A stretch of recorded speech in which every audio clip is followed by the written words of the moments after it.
Paix de Dieu soit sur toi, ô messager de Dieu. Paix de Dieu soit sur toi, mon bien-aimé, ô messager de Dieu.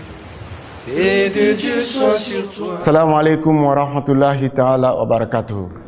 Que la paix d'Allah subhanahu wa ta'ala soit sur vous tous qui êtes en train de nous suivre en ce moment sur Lumière TV qui se trouve être une chaîne satellitaire.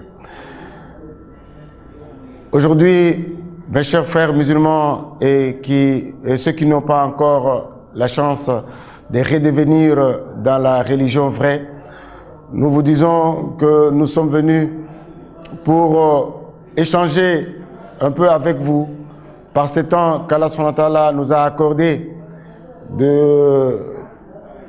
pour pouvoir parler du daï, l'environnement et la population. Daï, qui est daï? C'est le musulman qui se veut être meilleur, qui est en train de faire un effort pour devenir un bon, pourquoi pas un meilleur musulman. Et c'est là par rapport à son environnement.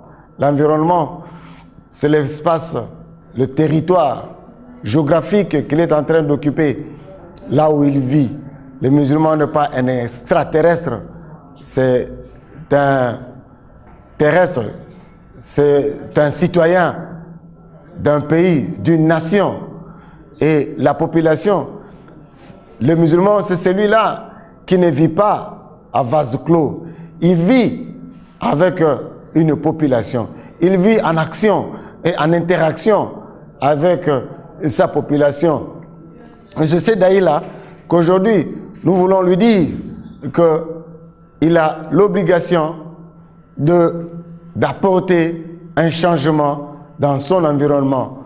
Il doit agir pour un changement positif dans son environnement et sa population.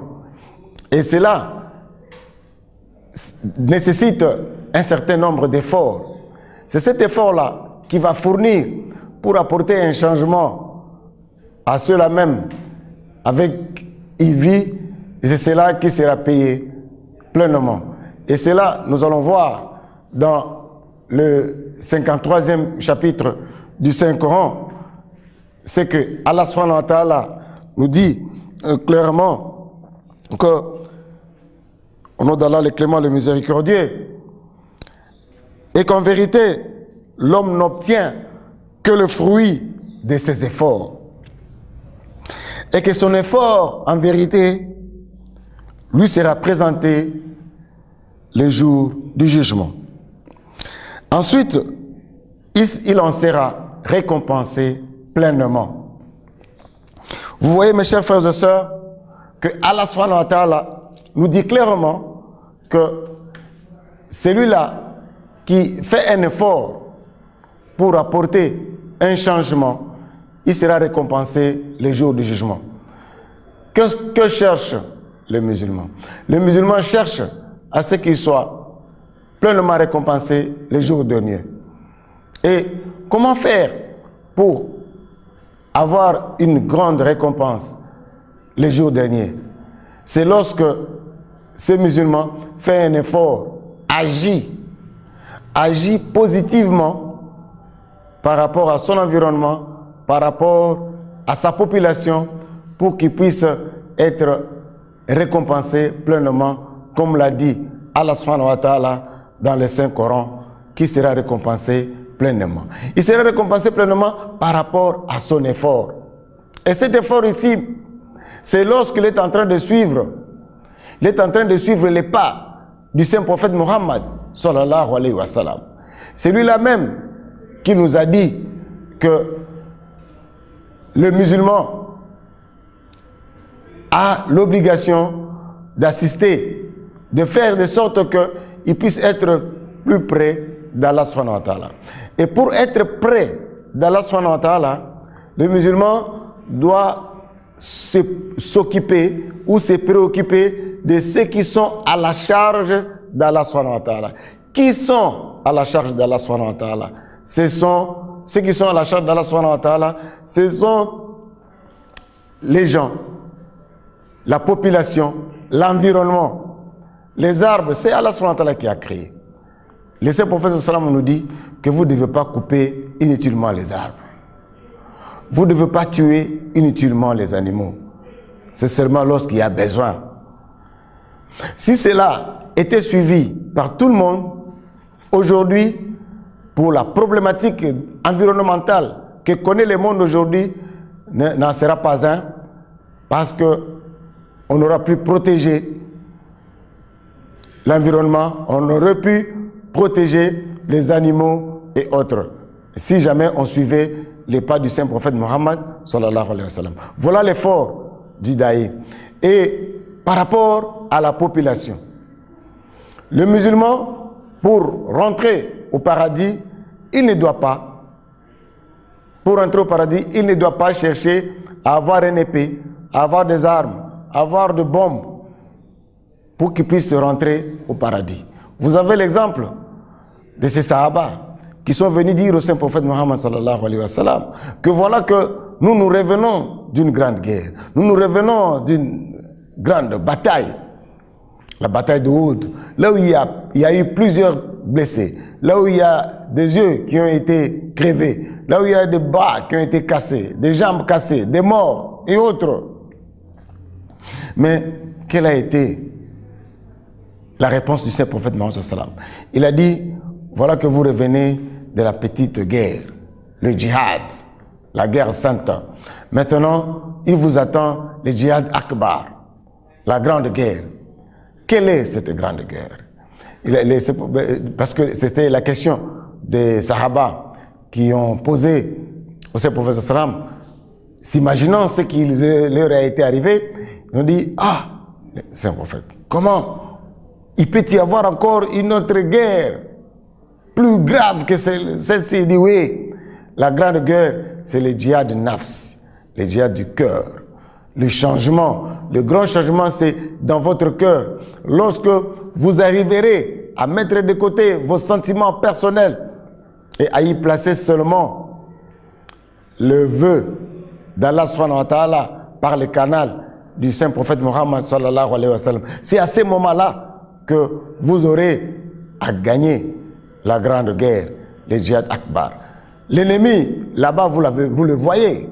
Mais aujourd'hui, dans le djihad akbar, l'ennemi, vous ne le voyez pas. Il se trouve en vous. L'ennemi marche avec vous. Il est dans votre cœur. Il est en train de vous insuffler le mal. Voilà la grande guerre. Lorsque vous ferez un effort pour combattre cet ennemi-là qui se trouve en vous, cette passion, cet ego qui est en vous, lorsque vous arriverez à le maîtriser, c'est à ce moment-là que vous aurez à gagner la grande guerre.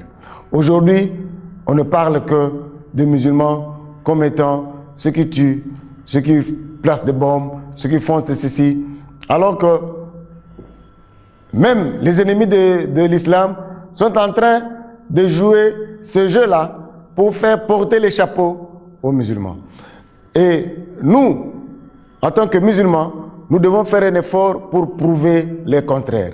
Le djihad akbar, c'est le djihad de cœur. Le djihad de cœur, d'avoir les bons comportements. C'est à ce moment-là qu'on aura à transformer ce qui est en nous, et on ne peut donner que ce qu'on a. Lorsqu'on a cette bonté de cœur, on pourra apporter cela aux autres. Songez à ce que le saint prophète sallam,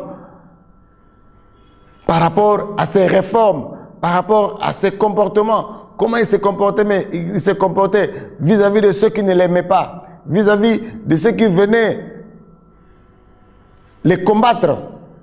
Qu'est-ce qu'il faisait? Le saint prophète sallam, il se comportait dignement. Rendez les biens à ceux qui vous font du mal.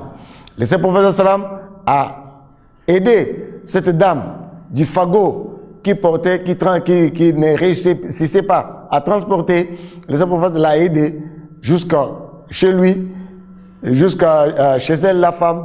Et arrivé là-bas, la femme, compte tenu de ce que le saint prophète lui a rendu comme service, il lui a voulu lui prodiguer des conseils en lui disant, il y a un imposteur ici chez nous qui s'est dit être prophète. Voilà que je vous conseillerais de ne pas le suivre. Ne les suivez pas parce que c'est un imposteur. Il s'est dit ceci et cela. Et à la fin du speech de la dame, les saints prophètes lui dira que la personne dont vous parlez, c'est bien moi. Et cette dame-là a été stupéfaite, étonnée du geste du saint prophète.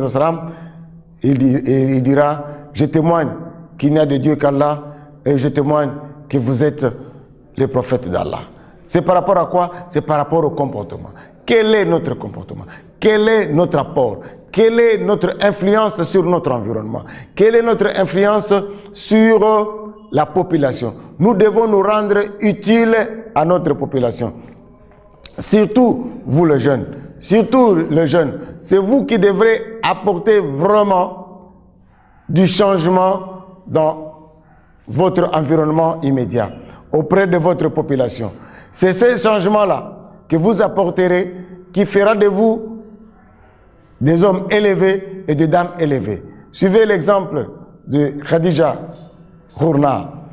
Cette dame, citoyenne américaine, qui a suivi l'appel d'Obama, leur président, le président américain, qui a voulu un changement social pour les plus démunis, avoir accès à la santé et autres. Cette dame qui d'abord s'est instruite par rapport à la médecine et elle a travaillé pour un changement social, l'accès aux plus démunis, aux soins de santé dans sa nation. Et en réussissant cela, elle a franchi les perrons du pouvoir américain. Elle a été le lundi 20 octobre proclamée parmi les 10 premières personnalités américaines qui ont influencé positivement sur leur population, sur l'environnement. Voilà ce que nous demandons à chacun d'entre vous, de pouvoir s'imaginer en quoi moi je peux être utile, en quoi moi, musulman, je peux être utile à ma nation, dans mon quartier, dans ma commune, dans ma localité et autres, en quoi je peux être utile. Parce que Allah subhanahu wa ta'ala il dit, c'est le saint prophète qui vous dit que les gens qui sont proches d'Allah, ce sont ceux-là qui se font utiles à ceux qui sont à la charge d'Allah. Voilà ce que le saint prophète nous dit. Lorsque nous venons au secours, au chevet de ceux qui sont à la charge d'Allah, voilà que Allah subhanahu wa ta'ala nous rapprochera de lui. Et c'est ces rapprochements qui consistent à ce que vous travaillez par rapport à votre population, par rapport à l'utilité que vous pouvez vous faire de votre population, votre population la plus immédiate. C'est seulement à ce moment-là que Allah subhanahu wa ta'ala maintenant vous rapprochera de lui. Donc vous avez aidé Allah subhanahu wa ta'ala.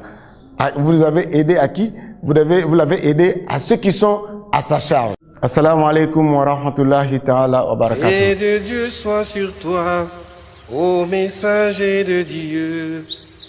Et de Dieu soit sur toi, mon bien-aimé.